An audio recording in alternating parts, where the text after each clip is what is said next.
Oi, gente! E aí, tudo bem? Preparados para o apêndice do livro O Poder do Hábito? Apêndice é uma parte em que o autor de algum livro ele coloca com informações a mais para o seu leitor. Então, não é obrigatório que todo livro tenha um apêndice, tá, gente? Isso é uma curiosidade aí para vocês.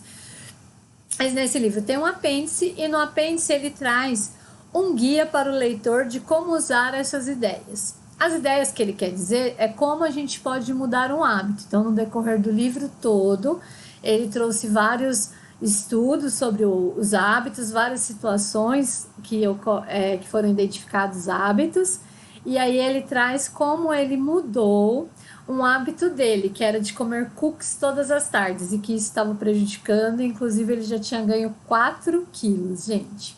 Bom, mas se você está chegando agora nesse canal, eu sou Rosângela. O objetivo desse canal é compartilhar conhecimento por meio da leitura.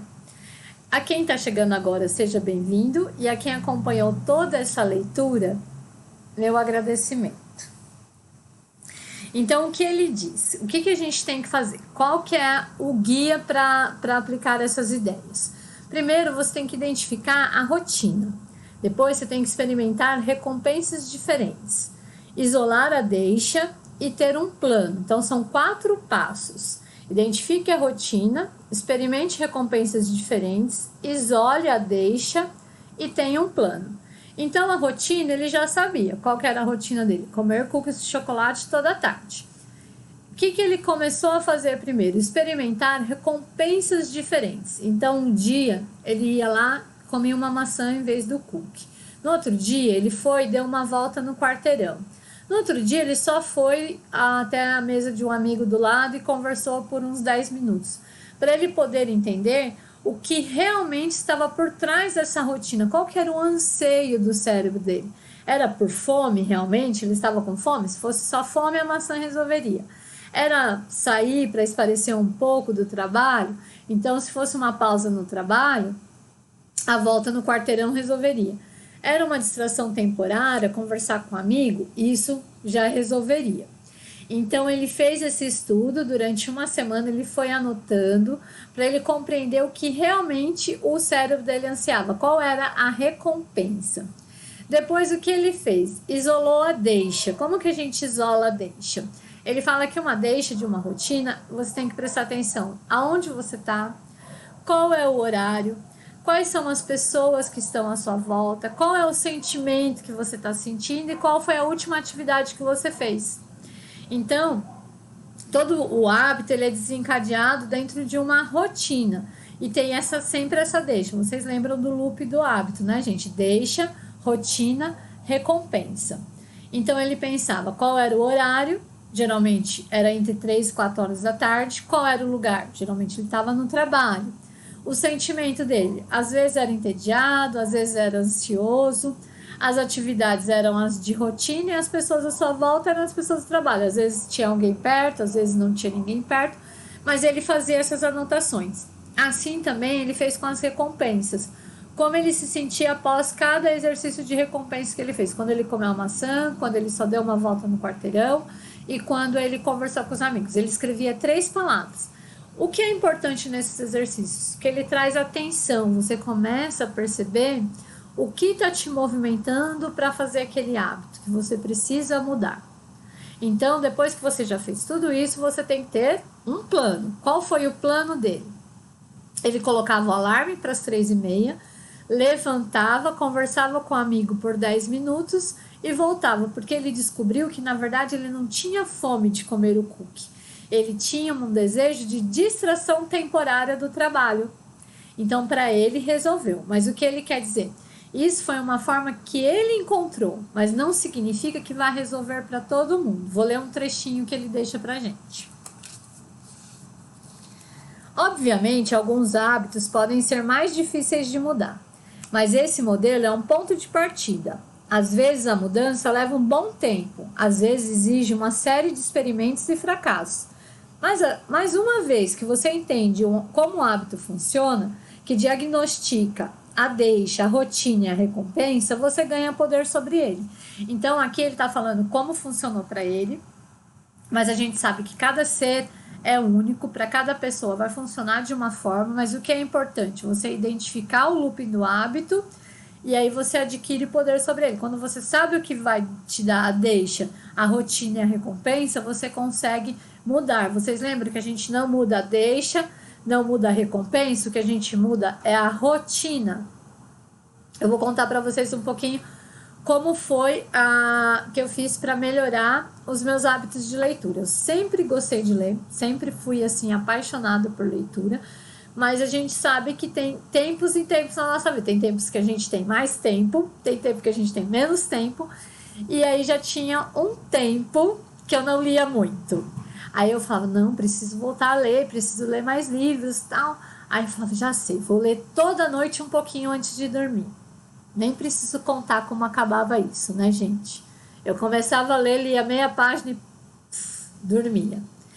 Aí eu li no ano passado o livro Poder do Hábito não, né, gente? O Poder do Hábito é esse que nós estamos lendo. O Milagre da Manhã.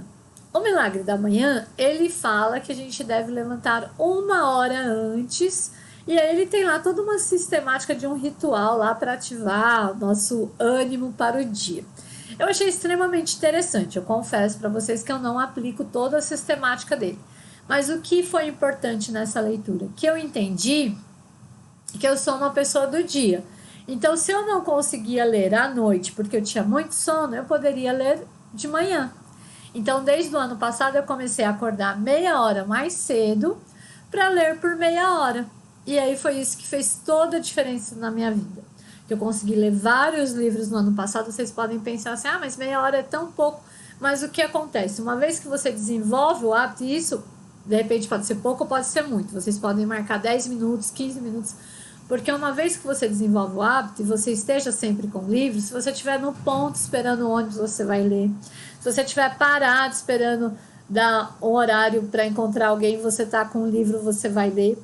Então a gente acaba desenvolvendo e aprimorando o hábito desde que a gente tenha uma rotina para ele. Então eu falo para vocês, eu comecei a ler meia hora antes de ir para o trabalho, mas eu ficava sempre com o livro. Então se eu tinha um espacinho de 10, 15 minutos entre uma aula e outra, eu pegava o livro e ia ler.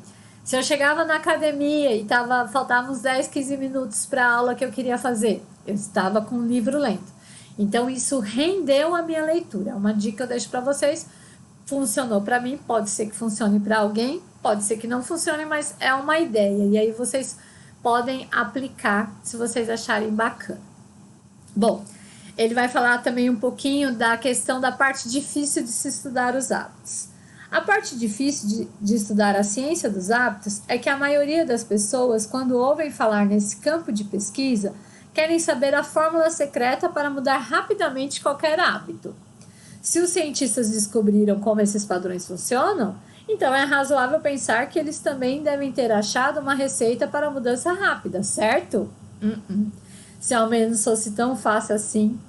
Não é que fórmulas não existam. O problema é que não há uma única fórmula para mudar os hábitos. Há milhares de formas. Então, existem sim. Esse guia que ele trouxe é uma ideia de como você mudar o hábito. O Milagre da Manhã também é um livro que é bem bacana se você quiser mudar alguns hábitos. A forma que eu falei para vocês que eu apliquei para melhorar a minha leitura também é uma forma de hábito. Então, existem milhares de formas. O importante é fazer o que ele disse antes, é você identificar qual é o hábito, ou seja, o loop do hábito, né? A deixa, a rotina e a recompensa, e adquirir poder sobre ele, começar a fazer as mudanças. Pode ser que demore? Pode, mas o importante é a gente ter a consciência dessa mudança. Para finalizar, vou falar um pouquinho aqui o que eu achei do livro, né? Eu achei que esse livro ele foi muito bem estruturado, né? Ele trouxe lá na sua primeira parte, ele falava sobre o indivíduo, depois ele falou sobre as empresas, falou sobre a sociedade e falou sobre o nosso livre-arbítrio. Então, quer dizer, os nossos hábitos, eles estão por toda parte, eles estão na forma como nós agimos como indivíduo, como nós trabalhamos, como nós funcionamos na sociedade e como nós fazemos uso do nosso livre-arbítrio. Olha como isso é complexo, gente, quanta coisa o hábito pode fazer, porque o que ele é? O hábito nada mais é do que uma ferramenta do cérebro para nós economizarmos energia. Mas o que acontece? O nosso cérebro, lembra, ele não sabe que o hábito é bom ou ruim. Quem consegue distinguir isso é a nossa consciência. Então, a gente tem que ter consciência de que estamos desenvolvendo hábitos que fazem mal à nossa saúde ou que fazem bem à nossa saúde. O nosso cérebro também, ele é muito interessante, gente. Eu tenho estudado bastante coisa sobre o cérebro, comportamento humano, além dessa leitura prazerosa que eu compartilhei com vocês. E eu descobri recentemente que o nosso cérebro, ele também não distingue o que é real do que é fantasia. Então tem muita gente que anda vivendo de fantasia e não está vivendo a vida real. Veja o quanto isso é complexo e assim meio um pouco até assustador, né, gente? Porque o que acontece? Quando a gente passa a viver por meio das novelas ou por meio de um ideal, de um perfil do Instagram ou por acompanhar uma personalidade pública, a gente não está vivendo a nossa vida, a gente não está fazendo as nossas escolhas.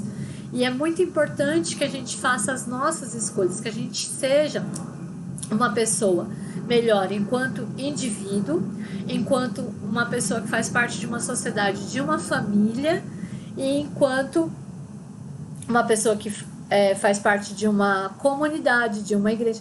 Então, não é só...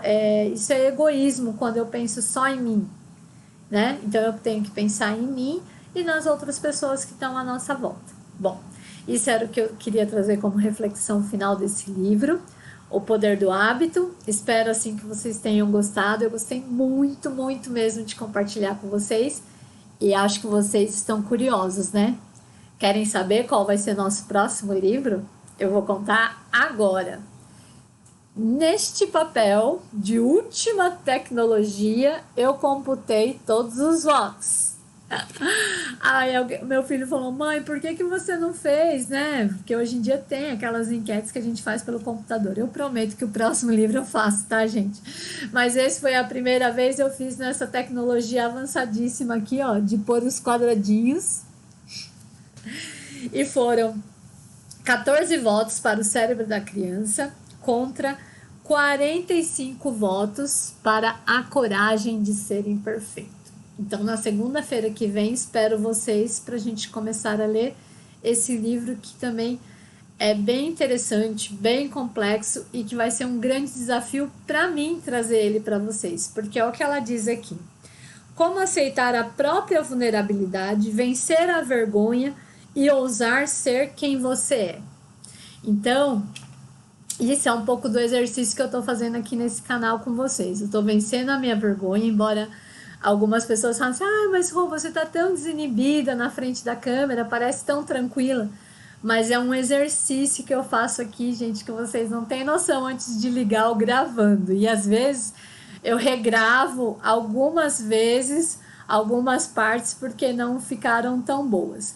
Mas é assim, eu estou me expondo aqui, né, para vocês, mas porque eu acredito que isso é quem eu sou. Eu sou uma pessoa que veio a esse mundo, a essa sociedade, para compartilhar conhecimento. Eu sempre tive essa facilidade de ler as coisas, de aprender e de conseguir explicar para as pessoas.